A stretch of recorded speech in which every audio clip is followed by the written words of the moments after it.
નામ નાક્ષ નાનદિસર ધોરણ 5 વાર્તાનું નામ રાજા સુપરકર્ણનો. એક નગર હતું. એ નગરમાં રાજા રાજ કરતો.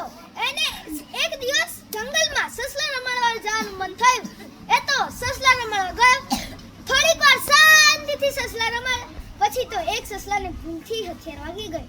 એ સસલું તો તેને તે બેભાન થઈ ગયું. એટલે રાજાના કાન ત્યાં ને ત્યાં મોટા મોટા સુપડા જેવા થઈ ગયા. એટલે પછી તેના સેનાપતિને કહે, સેનાપતિ, આપને રાત પડશે એટલે આપના મહેલમાં જતા રહીશું. તેથી કોઈને ખબર નહીં પડે કે મારા કાન મોટા મોટા સુપડા જેવા થઈ ગયા છે. પછી તો રાત પડી એટલે એ પોતાના મહેલમાં ગયા.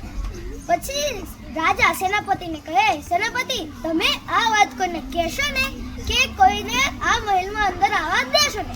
પછી તો સેનાપતિ આગળ ચાલવા માંડ્યો. 1 દિવસ, 2 દિવસ, 3 દિવસ, 4 દિવસ. પછી એ સેનાપતિને તો પેટમાં દુખવા માંડ્યું એટલે એને એવો વિચાર આવ્યો કે નિર્ણય લીધો કે હું જળને કહી દઉં. એને જળને કહ્યું, રાજા સસલા રમવા જાય, ભૂલથી હથિયાર વાગી જાય, રાજાજીને સજા થાય, તેમના કાન મોટા થાય.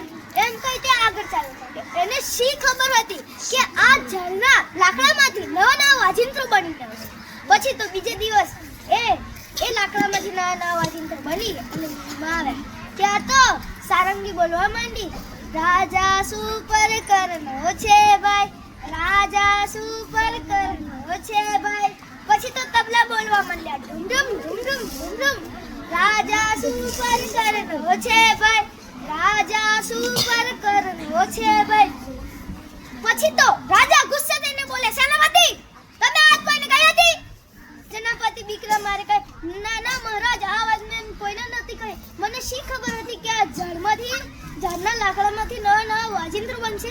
પછી તો એ રાજાને તેના ભૂલનો પછતાવો થયો. પછી તેના બીજે દિવસ કાન નાના થઈ ગયા.